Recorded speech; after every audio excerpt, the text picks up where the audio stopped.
এই হাঁড়িটাকে দেখুন। এই হাঁড়িটা মাটি দ্বারা নির্মিত, আর এই বস্তুটি আমার খুবই প্রিয়।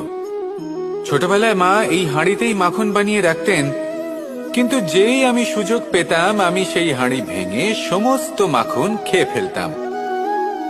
কিন্তু আমার মনে হয় একটা বিশেষ ব্যাপার আছে, যখনই এটার মধ্যে মাখন রাখা হতো তখন মাখন ঠান্ডা হয়ে যেত।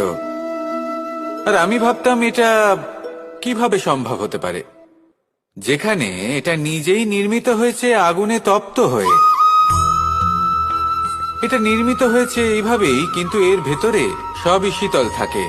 এটা কিভাবে সম্ভব?